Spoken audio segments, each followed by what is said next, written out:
بسم اللہ الرحمن الرحیم۔ ناظرین، اس موضوع پر آپ کے سامنے ایک کلپ ریکارڈ کروایا جا چکا ہے جس میں یہ ثابت کیا گیا تھا کہ انجینئر محمد علی مرزا جہلمی نے انصار صحابہ پر کفر اور گستاخی کا الزام لگایا ہے، اور بالکل بے بنیاد الزام لگایا ہے۔ لیکن اس کلپ کے آنے کے بعد مرزا جی کے کسی چاہنے والے نے یہ کہا کہ مرزا جی کی پوری بات پیش نہیں کی گئی، تو آئیے پھر ہم آپ کے سامنے مرزا جی کی پوری بات پیش کرتے ہیں، اور جو باتیں پچھلے کلپ میں رہ گئی تھیں وہ بھی پوری کر دیتے ہیں۔ جناب صحیح مسلم میں آتا ہے ابو سفیان کو 100 اونٹ دے دیے تھے حضور نے غزوہ حنین کے موقع پر۔ 100 اونٹ آج کی بھی آپ کیلکولیشن کریں 2.5-3 کروڑ روپے بنتا ہے۔ تو انصاری صحابہ نے کہا ابھی تو ہماری تلواروں سے قریش مکہ کا خون ٹپک رہا ہے، اور اس شخص پہ اپنے قبیلے کی محبت غالب آ گئی ہے۔ اب یہ کلمات کفر تھے رسول اللہ کے بارے میں بول اب یہ کلمات کفر تھے رسول اللہ کے بارے میں بول اب یہ کلمات کفر تھے رسول اللہ کے بارے میں بول۔ جی ناظرین، آپ نے سن لیا کتنے واضح لفظوں میں یہ کہہ رہا ہے کہ یہ کلمات کفر تھے رسول اللہ صلی اللہ علیہ وسلم کے بارے میں اس طرح کہنا۔ اب آگے سنیں، آگے انجینئر مرزا کیا کہتا ہے۔ جب آپ نے پیغمبر مانا ہے تو پھر کوئی گلہ شکوہ نہیں۔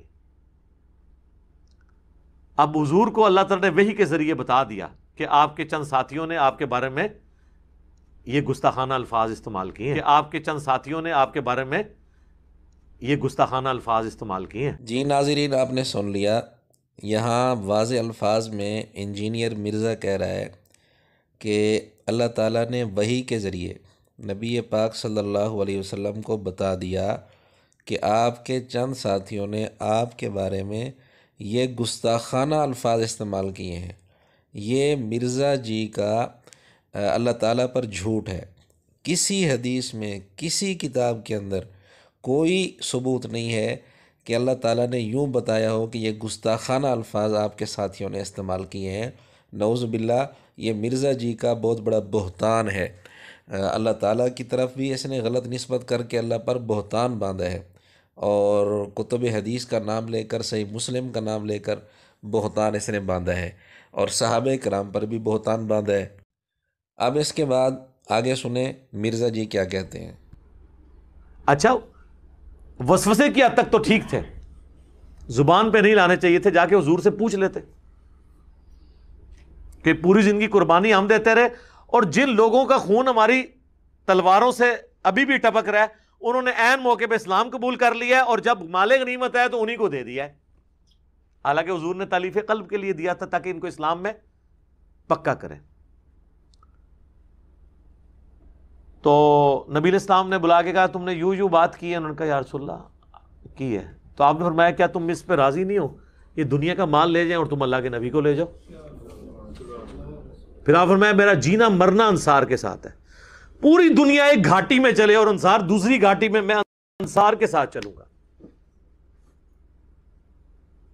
جی ناظرین، آپ نے انجینئر کی زبان سے ہی سن لیا کہ نبی پاک صلی اللہ علیہ وسلم نے ان کو کیا جواب دیا تھا۔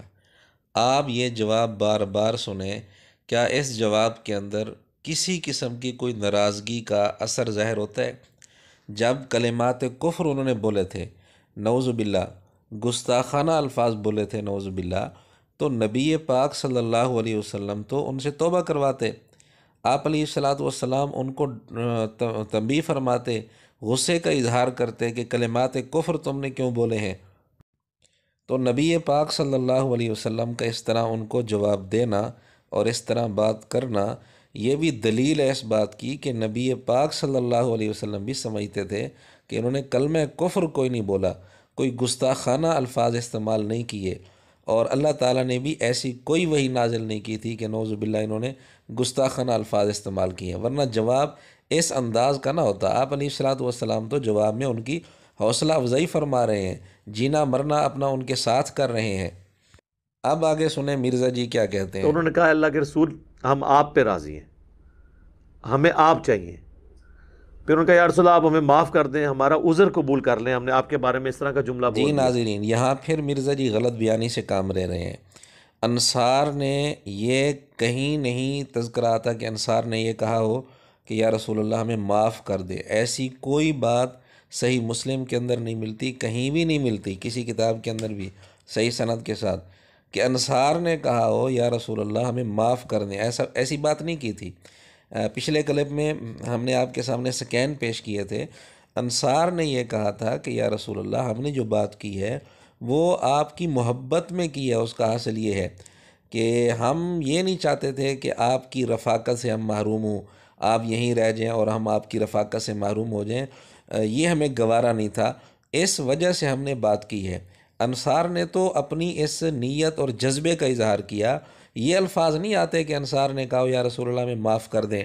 اب یہ بات کو کس انداز سے پیش کر رہا ہے، یعنی چونکہ یہ پہلے کہہ چکا ہے کہ کلمات کفر بولے تھے، گستاخانہ الفاظ استعمال کیے تھے، اس لیے یہاں وہ اس قسم کی بات کر رہا ہے. اب آگے سنیں مرزا جی کیا کہتے ہیں. اب میں اللہ اور اس کا رسول تمہارا عذر قبول کرتے ہیں. یہ ہوتے 295C لگوا دیتے. جی ناظرین، آپ نے سن لیا مرزا جی نے کیا کہا کہ نبی پاک صلی اللہ علیہ وسلم نے فرمایا اللہ اور رسول تمہارا عذر قبول کرتے ہیں. حالانکہ صرف اتنی بات آپ نے نہیں فرمائی تھی، پوری بات یہ تھی. سکین آپ کے سامنے پچھلے کلپ میں پیش ہو چکے ہیں کہ اللہ اور رسول تمہاری تصدیق کرتے ہیں کہ تم نے جو یہ اپنا بتایا کہ ہماری یہ نیت یہ تھی، اس جذبے سے ہم نے یہ بات کی تھی، ہماری کوئی بری نیت نہیں تھی، گستاخی کی نیت نہیں تھی، یا توہین کی یا نفرت کی، اس قسم کی کوئی نیت نہیں تھی.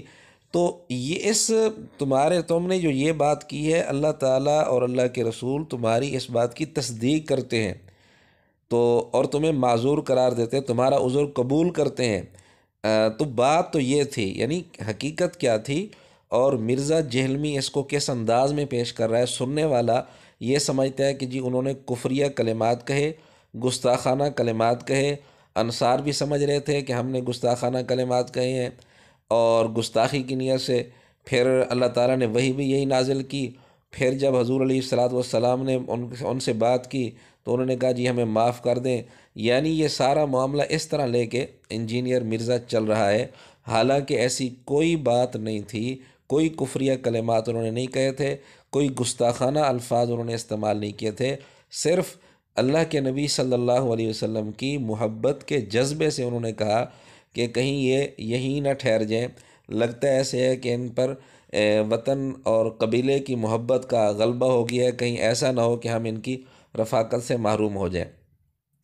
نبی پاک صلی اللہ علیہ وسلم نے بھی ان پر کوئی کفر کا فتویٰ نہیں لگایا، توبہ کا حکم نہیں دیا اور ناراضگی کا اظہار نہیں کیا. پھر آخر میں مرزا جی نے جو بات کی ہے کہ آج کل کے علماء ہوتے تو 295C لگوا دیتے. تو یہ بات کر کے در حقیقت مرزا جی پکڑے گئے ہیں. وہ کس طرح؟ مرزا جی نے حضرت تھانوی رحمۃ اللہ علیہ کے بارے میں یہ بات کی ہے کہ حضرت تھانوی کے مرید نے خواب میں دیکھا، پھر بیدار ہونے کے بعد بھی غیر اختیاری طور پر وہ اس کی زبان سے کلمہ جاری ہوا، پڑھنا چاہتا تھا لا الہ الا اللہ محمد الرسول اللہ، اس کی زبان سے نکل رہا ہے لا الہ الا اللہ اشرف علی رسول اللہ.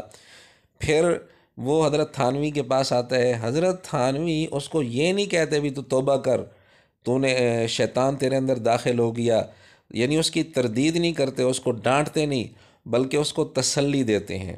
آئیے جی مرزا جی پکڑے گئے. مرزا جی جب انصار صحابہ نے کفریہ کلمات کہے تھے آپ کے بقول، گستاخانہ الفاظ استعمال کیے تھے آپ کے بقول، اور اللہ تعالیٰ نے حضور علیہ السلام کو بتا بھی دیا تھا آپ کے بقول کہ انہوں نے گستاخانہ الفاظ استعمال کیے ہیں. پورے ذخیرہ حدیث میں اس واقعہ کے اندر آپ کسی جگہ دکھا دیں حضور علیہ السلام نے یہی الفاظ ان کو کہے ہوں کہ تمہارے اندر شیطان داخل ہو گیا نعوذ باللہ، تم توبہ کرو، تم نے یہ کفریہ بات کی ہے. ایسی کوئی بات حضور علیہ السلام نے نہیں کی.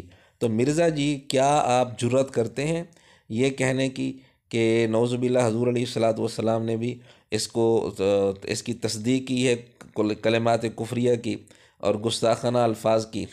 اب یا تو آپ جھوٹے ہیں کہ ایسی کوئی بات نہیں تھی، انہوں نے کفریہ کلمات نہیں کیے تھے، نہیں کہے تھے اور گستاخانہ الفاظ استعمال نہیں کیے تھے، تو یا تو آپ اقرار کریں کہ میں نے جھوٹ بولا ہے، اور واقعتاً آپ نے جھوٹ ہی بولا ہے، کفریہ کلمات نہیں انہوں نے کہے تھے، گستاخانہ الفاظ استعمال نہیں کیے تھے، یہ آپ نے جھوٹ بولا ہے، تو یا تو آپ اقرار کریں۔